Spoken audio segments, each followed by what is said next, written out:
¿qué perspectiva, qué proyección le está viendo Gabriel Díez cuando, bueno, apenas llevamos 18 días de administración o del quinquenio? Bueno, mira, mi punto de vista es fuera de lo normal en el hecho de que cuando el señor presidente José Raúl Mulino fue proclamado, el primer discurso que mandó, por la emoción del momento, planteó una situación de mucha esperanza.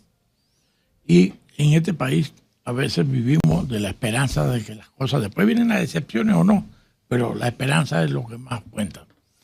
Tomó posesión, un buen discurso también, con mensajes, escogió miembros de su gabinete, buen mensaje, y se está desarrollando la situación, pero yo sí estoy preocupado por dos cosas, conceptualmente.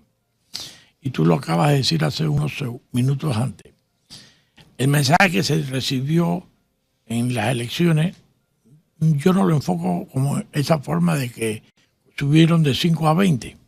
Sí, los independientes en un momento dado subieron de 5 a 20. Pero eso no quiere decir que el 51 diputado que salió de los 71 son de partidos políticos. Entonces, quiere decir que la gente votó también por los partidos políticos más que por los mismos independientes. Los independientes formaron parte de, como quien dice, un experimento que se dio en una realización. Gabriel Díez esperaba que iban a ser 19, vamos. No. No, claro. Esa es la sorpresa. Entonces hay un fenómeno electoral. Sí, claro. Sí, pero es que yo he oído a varios de los independientes hablando que el pueblo votó y el pueblo ya decidió como que la mayoría tiene que ser de acuerdo a los conceptos que se han dado. Ellos han estado negociando las comisiones. Eso es correcto, eso se ha hecho siempre. No con la cacareada de ahora de las discusiones de todos diciéndolo. Pero eso va a ser por un periodo de tiempo. Ya están las comisiones. Ahora hay que demostrar que de verdad vienen con las intenciones que ellos promovieron en su campaña. Y eso es lo que la gente está esperando, a ver si de verdad hay un cambio. Porque sí se degeneró la situación en la Asamblea, por muchos motivos. Porque la Asamblea no es nueva, no es de ahora. Desde que la República se instaló, hay Asamblea. Y estas negociaciones entre los partidos se han dado toda la vida. Pero entonces le hago la consulta, basado en su respuesta. Para usted, ¿la gente quiere tomar el camino de Ricardo Martinelli y RM como líder político, porque así se demostró a nivel presidencial, o quiere tomar el camino de Vamos y Juan Diego Vázquez como líder político? Bueno, yo te voy a decir lo siguiente y te lo voy a responder de esta forma. El fenómeno de Ricardo Martinelli es hoy. Pero antes tuvimos uno que se llamaba Arnulfo Arias, que también fue igual, 3 veces candidato a la presidencia y 3 veces ganó las elecciones. Y no terminó nunca de gobernar. También tenemos un periodo anterior. O sea, lo único que yo recuerdo muy que no sé si es palabra del doctor Arnulfo Arias, es que el país vive y las cosas suceden en espiral, ya sea para arriba o para abajo, pero está en espiral. Entonces, todo esto se ha repetido. Nosotros no podemos creer nada más. Hay unas condiciones que se dan en cada elección. Estas elecciones fueron muy diferentes a todas las demás que hemos vivido. Pero nosotros hemos tenido aquí elecciones con violencia. Hemos tenido otra clase de elecciones. Ya hemos ido madurando. Pero los pueblos maduran y cambian. Pero no quiere decir que la política del doctor Arnulfo Arias era diferente a la política de Ricardo Martinelli o la de Omar Torrijos o la que tú me quieras mencionar, Porras, si no queremos ir más atrás. Entonces, estos movimientos se dan en base a, vamos a usar la palabra hastiamiento. Ya la gente está hastiada. Claro, pero ahí, por supuesto, la gente está hastiada, está cansada, está molesta. Pero la realidad es que hay 2 fuerzas políticas importantes el día de hoy. Una, la que tuvo la capacidad de tener la mayoría de las minorías en la Asamblea, y otra que tuvo la capacidad de obtener la presidencia. Y esas 2 fuerzas son una antítesis entre sí. La pregunta es, entonces, ¿qué es lo que quiere el panameño? ¿Quiere la fuerza que llegó a la presidencia y ese camino? ¿O quiere el camino que llegó a la Asamblea Nacional? Bueno, mira, ya eso sería algo de que yo no me siento en capacidad de poder decir qué quieren, porque los números son los números. Fíjate esta situación. Hace la elección pasada, lo que hoy día es Moca, era un movimiento igual al que tenemos ahora. Era independiente. ¿Ok? Se convirtió en partido y esta vez recibió más votos como partido que cuando fue independiente. Ahora los independientes recibieron más votos que ese partido. Entonces, depende de qué estamos buscando. Lo que se quiere es que se resuelvan los problemas. ¿Y cuáles son los problemas? Todo lo que todos sabemos. Agua, calle, energía, alimentos, trabajo, que es lo que más necesitamos. Hoy día lo que necesitamos es trabajo. Y necesitamos que este país, la economía se active con trabajo. Si hay más trabajo, más gente cotiza en el Seguro Social, mejor resolvemos los problemas del Seguro Social. Entonces, tenemos muchas cosas que ver, pero tenemos que arrancar con algo.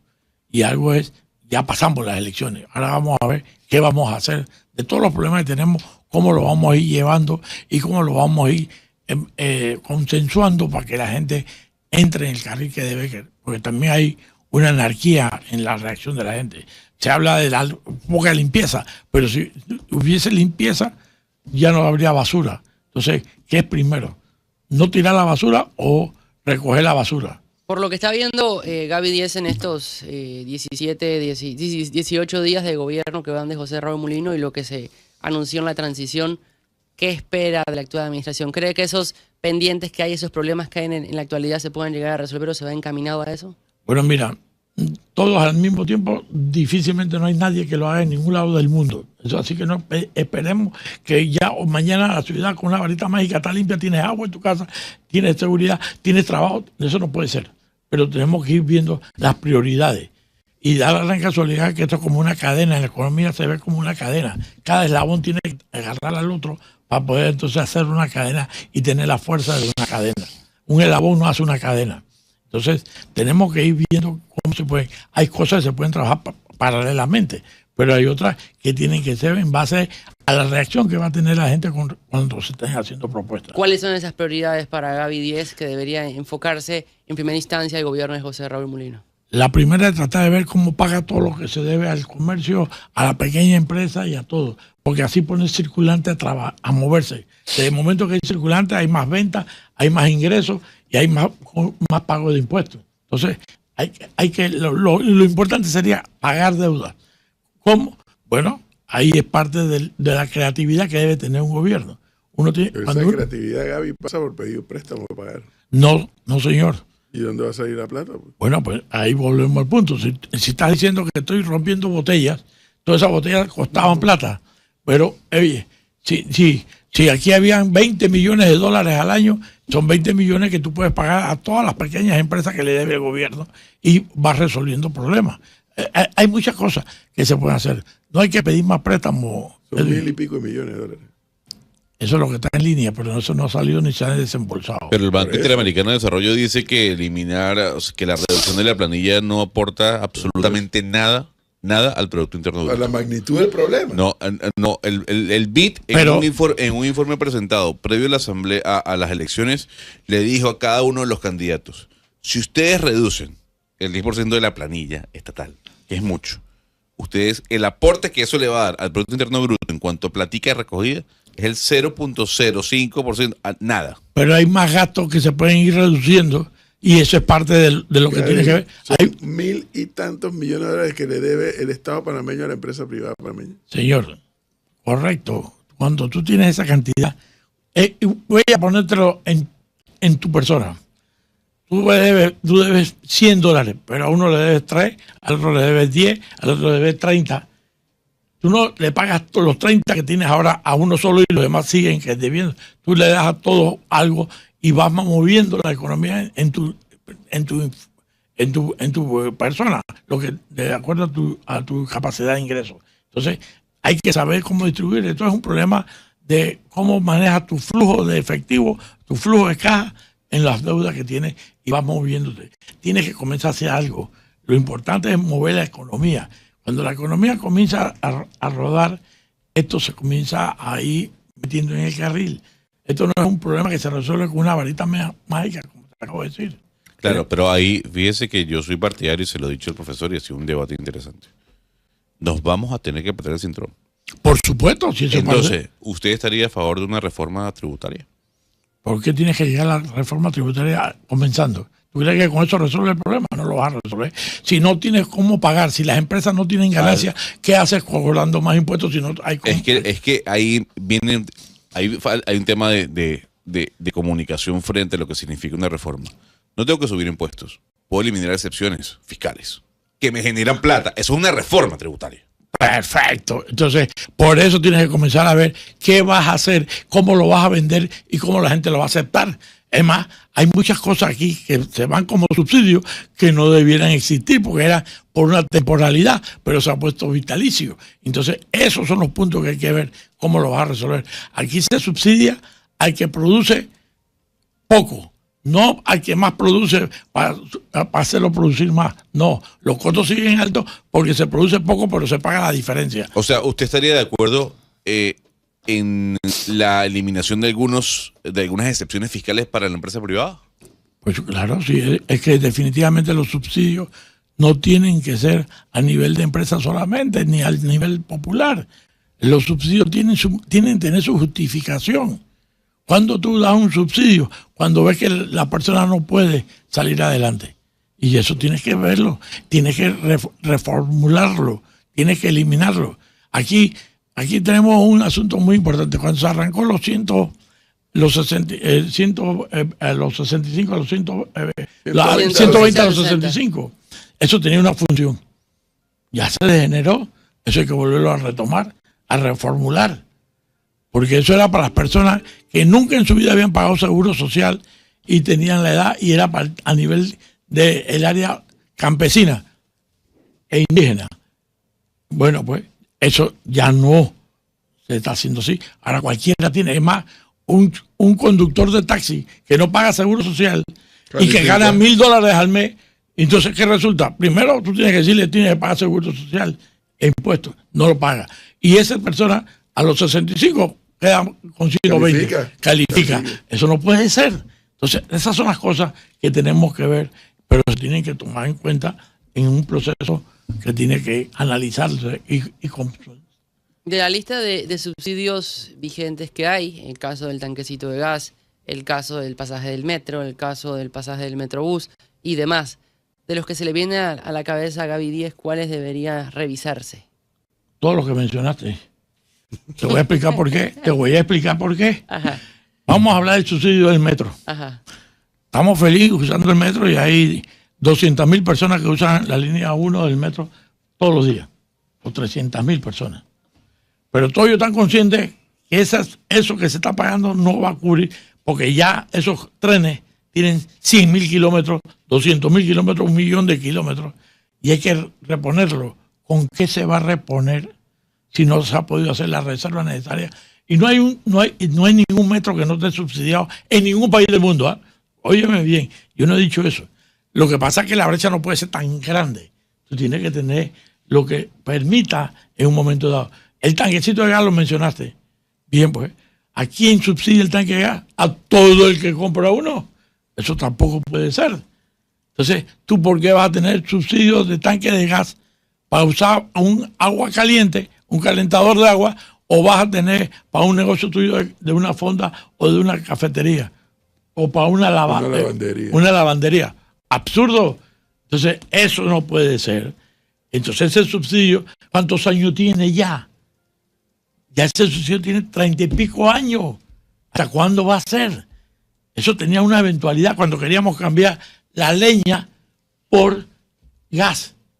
Pero ya eso se puede ir diciendo, bueno, ahora mismo pagas $4.25 por un tanque. Dentro de 3 meses vas a pagar $4.50, $4.75. El otro año vas a pagar $5. Y lo vas subiendo escalonado, pero lo vas eliminando. Porque el tanque de gas, ya a veces el tanque vale $14 hoy día y tú estás pagando $4.25. Eso no puede seguir vitalicio. Todo eso hay que verlo. Pero tú no lo vas a subir de 4 a 14. Eso no lo puedes hacer. Pero si puedes ir subiéndolo en el tiempo. Las cosas, las reformas que tú estás mencionando, tú lo puedes hacer en el tiempo. Sí, claro. Entonces, uno va haciendo las cosas planificadas que le permita a la gente ese factor multiplicador de que me va a costar más. Pero aquí estamos acostumbrados a recibir las cosas gratis. A eso voy. Fíjese que no es lo mismo dirigir una empresa privada que ser parte del gobierno. Usted ha estado en las dos. Felipe Chapman y su nombramiento fue, digamos, una luz de esperanza para algunos en el gobierno del señor Mulino. No obstante, hay otros que piensan que Felipe Chapman no va a aguantar 5 años. Por las presiones, porque tiene un pensamiento mucho más conservador sobre la utilización de los recursos en el país. A diferencia de lo que piensan muchos, es que todo tiene que ser regalado. Para usted, ¿el ministro de Economía culmina los 5 años? ¿Usted cree que Felipe Chapman no aguantará la presión que tiene encima? Dependerá de nosotros que aguante o no aguante. Si nosotros estamos dispuestos a colaborar y apoyarlo, tenemos que apoyarlo. No puede llegar a una asamblea y que todo es no, porque mis votantes dicen, no señor, aquí, mira lo que sucede aquí. Aquí de repente se toman medidas que afectan todo, nos pegamos el tiro en el pie y después decimos, vamos a correr 100 metros para ganar la medalla de oro. Eso es absurdo. Entonces, Felipe Chapman puede tener todas las buenas intenciones como la pudo tener Héctor Alexander o como la han podido tener todos los ministros que han pasado. Pero si él no le puede vender a una asamblea, si él no le puede vender a un gabinete estos cambios y el presidente decide no apoyarlo en los cambios esos y le pasa por encima, ni Felipe ni nadie acepta un cargo en esas condiciones, porque el nombre de él es el que está afectado al final del camino. Su Don Gaby, reputación. una de las principales propuestas de la actual administración en su campaña fue la generación de empleo. Empleo aquí, empleo allá, empleo por allá. ¿Cuál sería, según usted, la estrategia para poder avanzar en esa propuesta y en ese objetivo que han anunciado, que es la creación de empleo para el país? Tener fe en el país, y yo te lo voy a decir ahora mismo a mi nivel personal. El grupo económico mío, nuestro, yo tengo en proyección ahora mismo 16 proyectos de construcción de viviendas. Mira, estoy en trámite en unos y otros ya los inicié. Edificios de 46, de 54 pisos. Yo creo en el país. Tenemos que pelear por este país. Nadie nos va a traer nada que nosotros no podamos generarlo. ¿Cómo tú puedes darle seguridad si tú no ves que en este país no ves ni una grúa, no ves ninguna construcción nueva, no ves hincando un pilote, no ves la construcción? Y la construcción genera.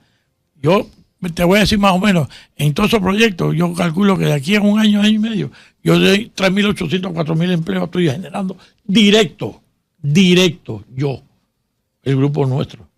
Pero la pregunta que te hago es, ¿tú crees que esos 3.000 o 4.000 empleados son todos? No, eso hay que multiplicarlo por 5. Porque las concreteras, la fábrica de cemento, los abogados, los bancos, la cámara, la empresa distribuidora, todo el mundo se beneficia, se multiplica por 5. Y entonces, si te pones a ver, si yo voy a generar 4.000 empleos y son al final de año y medio 20.000 empleos, ¿estoy moviendo la economía o no la estoy moviendo? Pero yo no soy el gobierno. El gobierno también tiene que ver qué prioriza para ver cómo generamos empleo. Porque donde tengamos empleo, todo el mundo paga. Ahora mismo el Seguro Social no se está pagando porque no hay nadie empleo. Estoy hablando formales. Y aquí hay mucha gente, va a usar el término que usábamos cuando éramos pelados, camaroneando. Eso no es lo que estoy hablando. Los camaroneros también pueden pagar Seguro Social, pero tiene que hacerse la reglamentación para lo mismo.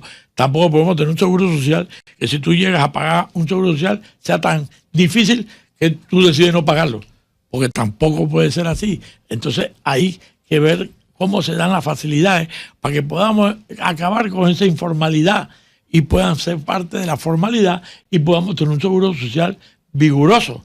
Pero de otro modo, ¿cómo queremos sacarle leche a una vaca que no come? No puede dar leche y no le da de comer. Don Gabriel, usted conoce bastante de ingeniería. Y yo quisiera preguntarle si ve viable el tren Panamá, David. O si cree que este proyecto es muy ostentoso para un país como Panamá.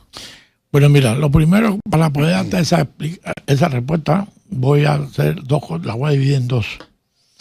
Si yo no veo un estudio profundo y una factibilidad económica y rentable, si queremos tener un metro para subsidiarlo, un tren para subsidiarlo como el metro, ya entonces es un tren político. Yo no creo que el país está para tener una línea más grande a nivel Y hay una cosa adicional. Los trenes no desarrollan tanto como las carreteras. Las carreteras desarrollan más un país que un tren. Porque la línea de los trenes no tiene accesibilidad para que la gente llegue y comience a poblar. Nosotros lo que tenemos en este país es una concentración por la falta de desarrollo de áreas. Ejemplo, ¿cómo tú puedes creer que lo que es el distrito capital más los distritos colindantes tengamos la mitad de la población de Panamá de todo el área? El desarrollo está así. Entonces, tenemos que hacer un país que para desarrollarse necesita carreteras más que un tren. Ahora, si nos ponemos como en Estados Unidos, que el tren fue lo primero que cruzó el este al oeste, entonces es otra cosa. Todo depende para qué vamos a usar ese tren. Lo segundo, ese estudio tiene que verse de dónde va a salir y a dónde va a llegar. Ejemplo, no puede pasar el canal porque no hay puente para aguantar el tren. Entonces tiene que ser del lado oeste, tiene que quedar la estación del tren. ¿Qué lugar queda en la estación del tren? Tiene que ser Howard, porque no hay más nada, a menos que pase más allá de Burrunga. No sé dónde lo vas a montar. Todo depende también del alineamiento para saber el costo de ese tren. Porque si me dices a mí, va a ir por todas las playas, es una cosa diferente a que si va por todas las montañas. ¿Cuál va a ser la forma que se pueda hacer ese tren? Depende del alineamiento que se le dé. ¿Vamos a atravesar los cerros con tuneladoras o vamos a pasar por arriba del tren? No puede pasar por arriba de los cerros. Vamos a coger...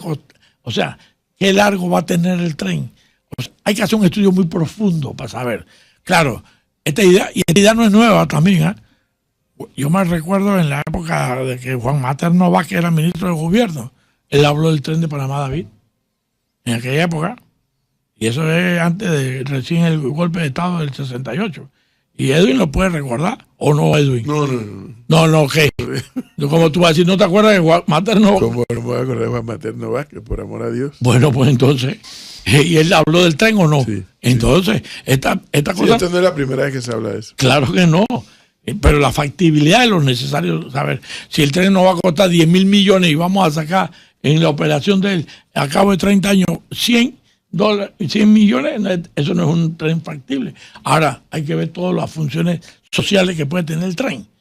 Si va a producir desarrollo. Pues si me va a decir que voy a hacer un tren para pagar en Queso Mili, o perdón, la publicidad, o Chela, o para pagar en Antón a coger, eso no es lo que estamos buscando. Esto no es un tren turístico. La segunda, cuando ya no sé quién se le ocurrió decir que el pasaje costaría $20. Mira tú lo que estamos hablando. No, $50, perdón. Y que en 2 horas y media llega David. Edwin los podrá invitar a ustedes a almorzar al Club David y vienen en la tarde porque van para allá a almorzar. Pero las personas que se mueven en buses de David a Panamá pagan lo más caro, $20. 18 en regular y de noche en expreso, $20. ¿Tú vas a dejar de pagar 20 para pagar 50? Esa es la pregunta.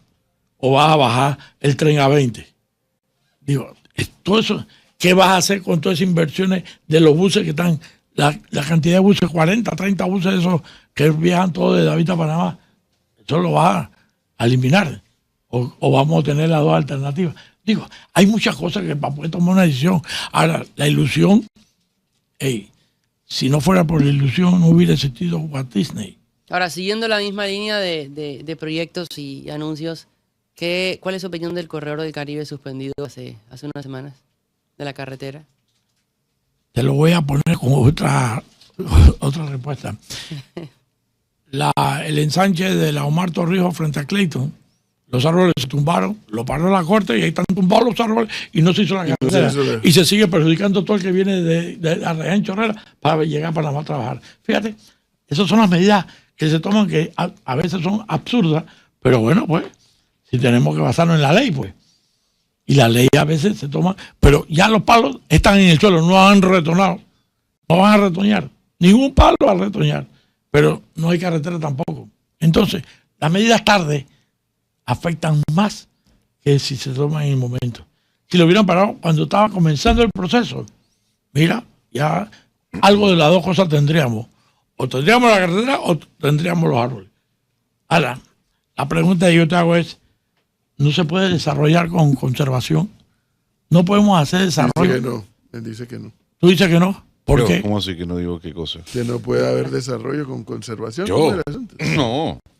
Yo lo que digo es que soy de los que cree que no existe minería responsable. Yo. ¿Por qué? Porque el impacto en la minería existe así o así, pero va a haber un impacto. Entonces no se puede hablar Todo tiene impacto. por eso, pero no se puede hablar de responsabilidad. O sea, no se puede hablar de responsabilidad. Bueno, yo te voy a que me conteste lo siguiente. Cuando se hizo la represa de Bayano, se inundó un espejo de agua para hacer una hidroeléctrica. Nada más, hoy día ya no estamos hablando sino de uso múltiple, ¿no? Pero se hizo. ¿De dónde sale la mayor cantidad, perdón, la única cantidad de exportación de tilapia? ¿De dónde sale? De Bayano. Sí, sí. Todos los pueblos, todas las personas que colindan con el lago tienen la explotación de tilapia. Y eso se está exportando, divisa que entra en el país por un lado. Tú puedes utilizar en todos los países del mundo donde hay minería, no es deforestar por deforestar. Tú tienes que sacarle un uso posterior. Ahora te hago la siguiente pregunta. ¿Qué hacemos con la minería no metálica? Es decir, las canteras, la fábrica de cemento, ¿la cerramos también? No, es que yo... Pero espérate, contéstame esa parte, pues. No, en absoluto, pero es que, a ver, el hecho que yo diga que no crea que existe minería responsable no significa que yo no esté en contra de la minería. Yo creo que no existe minería responsable. Yo creo que no hay estado fiscalizador, que no existen los estados fiscalizadores. Y creo que no hay minería responsable. Eso no quiere decir que yo estoy en contra de la minería. La minería va a existir y que exista. Ahora, no me venga a contar el cuento de que es responsable. Y de que... Yo dije desarrollo con responsabilidad. Olvídate de que yo dije desarrollo con responsabilidad. Perfecto. Bueno, pues no me digas que no puede ser responsable. Yo creo que no es responsable. ¿Y usted sabe por qué no es responsable? Porque los estados no fiscalizan. Bueno, entonces ese es un problema diferente. Bueno. Bueno, pero entonces tú le estás echando la culpa, la fiebre a la sábana. La frase la dije hace minutos. Para bailar tango se necesitan dos. Entonces, hay una concesión, una compañía o compañías y hay un estado que regula. Y el estado y los estados no regulan. Es una realidad. Entonces, como es una realidad, porque una de las partes no regula, y la otra no le gusta que la regulen, porque también es una realidad, ¿se puede hablar de minería irresponsable? Yo creo que no. La pregunta te hago entonces, si tú fueras Estado y yo te digo a ti, esta empresa va a ser la responsable de regular a Edwin. Sí. ¿Tú tendrías esa empresa regulando y tú crees entonces en la minería responsable? Si cumplen con las normativas, sí. Bueno, pues entonces quiere decir que el problema no está en la minería, está en la normalización. Por eso digo, yo no estoy en contra de la minería. Yo no estoy en contra de la minería. Yo creo que no existe minería responsable. Eso es otra cosa. Pero que esté en contra de la minería no, porque sería un discurso completamente paradójico el aportar o el querer que haya una transformación eléctrica sin minería. Yo lo que digo es, ¿cómo podemos ser estados fiscalizadores para que la minería sea responsable? Cosa que hasta el momento no lo es. Lo vemos en África, lo vemos en Chile, lo vemos en Perú con el impacto mayor o menor. Pero lo vemos en los estados. Bueno, lo que hay que tratar de tener, ya la minería de hoy día no es la misma que cuando Chile comenzó su minería, ni Perú. Ya la minería cambió mucho, la explotación de la minería, y hay muchas regulaciones internacionales y nacionales que pueden ponerse. Ahora, la fiscalización, si el Estado no es capaz de poder fiscalizar, bueno, pues entonces busca una empresa que haga ese trabajo y la responsabiliza de los daños que pueda tener. Pero ya hay alguien que va a responder en una forma diferente. Entonces, pero no es decir que no tiremos el tiro en el pie, no explotemos lo que hoy día estamos sentados. No, claro. En la mayor posibilidad de ingreso al país, Estoy Y no podemos seguir dependiendo nada más del canal. No, estoy completamente de acuerdo con usted. Estoy completamente de acuerdo con usted. Pero también seamos responsables. Si queremos explotar lo que vamos a explotar, lo que tenemos que explotar, porque nos lo está dando la naturaleza, pues también seamos responsables al cuidar. Hace 15 minutos que estoy sentado aquí y dije que tenemos todo que pensar Perfecto. en el beneficio del país y tenemos que trabajar en conjunto con el Estado. Estamos de El acuerdo. Estado no es el gobierno. El Estado somos todos. El gobierno es el temporal, que cada 5 años cambie o no cambie.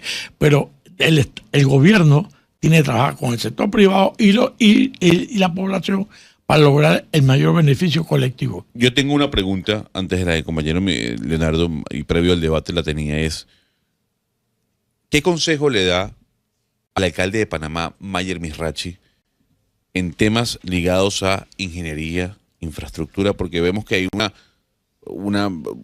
está muy interesado el alcalde de transformar la ciudad a nivel urbanístico. ¿Cuál es su recomendación para con él? Lo primero, tratar de que la alcaldía de Panamá sirva de ejemplo en lo que se llama la transformación digital o tecnológica. Y a sacar una placa y aguantarte al sol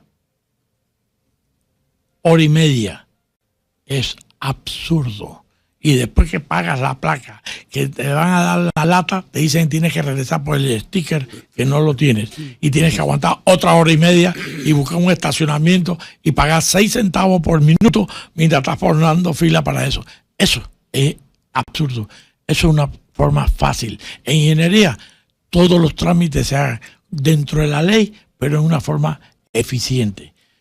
A ti te toma desarrollar un terreno para hacer un proyecto 1 año, 1 año y medio entre la aprobación de plano y todo. Yo te puedo mencionar, tengo en los bomberos para un permiso, para solicitar el permiso de construcción, debe pasar primero por los bomberos, a verificar lo que ellos creen que puede ser lo que haya en un edificio o no. 1 mes y medio y no sale. Para poder pasar a ingeniería municipal para que termine de todo lo demás trámites. 89 pasos se tienen que dar. La industria más regulada es la industria de la construcción. Más regulada, no nos falta nada. Esas organizaciones que dicen que le falta agua en Chorrera, 5 veces antes de tener permiso de construcción pasa por el IDAN. 5 veces. Y en 2 de ellos hay que darle el estudio de la cantidad de agua que tiene cerca del lugar en la línea del IDAN. Pero ¿y eso? ¿A quién le echan la culpa de que las casas no tienen agua? Al promotor. Eso no es verdad. Entonces, aquí volvemos al punto. La sábana es la que tiene la fiebre. Quítate la sábana y vas a ver que no vas a tener fiebre, pues. La fiebre está en la sábana, no en el cuerpo. Ya que habla de la construcción. No, la traje porque él fue que la sacó. No, pero usted lo mencionó, voy a seguir por esa línea. Bueno. Ya que habla de la construcción, si una persona, un joven adulto de 20 a 35 años de edad le pregunta a usted en este momento, comprar o alquilar, ¿qué va a pasar con las nuevas viviendas? ¿Van a subir y van a bajar? ¿Se van a mantener? Se me quedó en el carro la bolita de cristal que tú. Si me lo hubiera dicho, la hubiera bajado para verla aquí. No, pero ya, Porque, vaya a buscarla, vaya a Leonardo, buscarla. no baja nada. No, pero quiero que el señor No haga el baja análisis nada. aquí directamente. Lo único que baja no lo puedo decir aquí en la radio. ¿Ok? Así que ya para de contar de que va a bajar nada. Comprar o alquilar. Es que para alquilar hay que modificar la ley. Es una ley que tiene desde el año 73. Mira la cantidad de años que tiene. Una ley que no puede ser funcional. Porque una ley de alquiler, el que hace la inversión del edificio para alquilar, resulta que no sabe si va a cobrar. Entonces tú no puedes tener esta inseguridad para invertir. ¿Qué cambios le haría la ley? Muchas cosas hay que cambiar la ley. Se hizo. Es que nosotros en este país somos muy pendulares. De 100 a 0 o de 0 a 100, como lo quieras poner. Nosotros no pasamos por 75, 60, 50, 40, 35. No, nosotros somos pendulares. Habían dos en el 72, 71, 72, habían 2 problemas básicos. Primero, lo que se llamaba el Código de Trabajo, que era 10 artículos. Entonces las huelgas no existían y el general Torrijos decidió hacer un código laboral importado y traerlo para la mentalidad nuestra de aquella época. El código de trabajo hoy día es obsoleto, pero nadie lo puede modificar. Nadie ha dicho modificarlo para atrás ni para la esclavitud. Modificar en pro de. Hoy día tú tienes celulares, 2. Eso no existía hace 30 ni 40 años atrás. Gracias a Dios, porque hubiéramos tenido este problema mucho antes. Pero esas son las cosas que nosotros tenemos que ver y analizar. Hay leyes que tienen vigencia y también hay que tomar en cuenta vigencia expirada. Aquí sucedió un asunto cuando la invasión. Y este señor es parte de esa historia. ¿De la invasión? Sí, cuando esa invasión, porque él era demócrata cristiano en esa época. La expectativa, todo el mundo tenía una expectativa de que todas las cosas malas se iban a corregir. No se corrigieron ninguna. Todo se quedó con el mismo sistema que venía. Entonces, volvemos al punto. ¿Cuándo se hacen las cosas? La ley esa de vivienda, de alquiler, se tiene que modificar. Si no se modifica, aquí antes todas las casas eran de alquiler. Tú cuando te casabas te podías ir a un apartamento. Ahora tienes que ver dónde consigues algo y después venderla para uno mayor a medida que tu familia va creciendo. Lo que sea. Eso es la ley de la vida. Se supone en las estadísticas que había antes que tú cambiabas de casa en todo tu periodo de vida 5 veces. Mire usted. Eso eran estadísticas. Yo no sé si ahora son 5 o 2. Depende, si te divorcias puede que cambies más. Todo eso son cosas que pasan. Es que en este país, muchas décadas atrás, todo era de alquiler. Por supuesto. Y todo el que construía para apartamentos. Barriada entera, el Cangrejo, que son casas de las que están ahí. Sí. Vamos a Bellavista. Los edificios están Los edificios eran de alquiler. De alquiler. Bueno, luego vino la ley de PHs y naturalmente comenzaron a construirse para propiedad horizontal. Lo cierto es que la pregunta que hace Leonardo es más que al lugar. O sea, la nueva generación, salvo aquellos que pues heredan fortunas familiares. Eso ya no existe. Esa nueva generación de la clase media hacia abajo, yo a veces me temo, Gaby, que vamos a repetir, y tal vez hasta de mala manera, lo que ha ocurrido, no sé si todavía ocurre, pero en un tiempo ocurría en España. O sea, toda una generación frustrada que no podía pensar en hacer familia. Así es. Que tenía que seguir viviendo, que no tiene nada de malo vivir con los padres, pero seguir allí porque es que no tenía posibilidad de avanzar. Te voy a decir algo peor. Aquí hay casas que la gente no califica. ¿Y por qué tú crees que no califica? Porque ya el matrimonio ya es algo obsoleto. Todo el mundo quiere vivir unión libre y es más, ya los hijos también son obsoletos. Es mejor tener un perro y un gato que tener un hijo, porque el hijo te cuesta más que el perro y el gato. O quizás me estoy equivocando. Sí, ese es el otro componente. Bueno, pero eso es el modernismo. Pero el señor que quiere eliminarle el subsidio a la empresa privada y a la construcción, es que en el caso de la construcción, debo entender que si esos subsidios no existieran, menos construcción habría. Por supuesto, y te lo voy a explicar en esta forma. Voy a remontarme nada más 20 años atrás para no irme más atrás. Lamentablemente yo sí creo en la historia y la historia en la política es muy necesaria para no cometer los mismos errores. Exactamente. Hace 20 años el ministerio de el MIBIOT, era el ministerio, el MIBI, trabajaba con un presupuesto que se le asignaba para la construcción de viviendas de interés social. 20, 50, 30, 60 millones. Eso pasaba en el ministerio y el ministerio construía los proyectos. Así se hizo San Joaquín, así se hizo Villa Gabriela, así se hizo Torrijos Carter, Los Andes. Se hacían esas casitas. Hacíamos 4, 5 mil casas, eso era todo lo que se hacía. ¿Ok? Eso era todos los años. Cuando se terminaban esas casas, el proceso de hipoteca, de traspaso, la gente se entraba a la casa, la escritura salía después, no había hipoteca, y todavía hay gente viviendo en estos edificios de hace 20 y 30 años atrás que nunca han pagado un real de la casa que le dieron. Se perdía esa plata. Entonces el MIBI lo pasaba al banco hipotecario.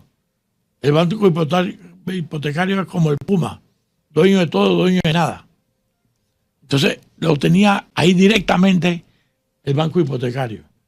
Bueno, Ahora que resultó que vino y se hizo el bono solidario.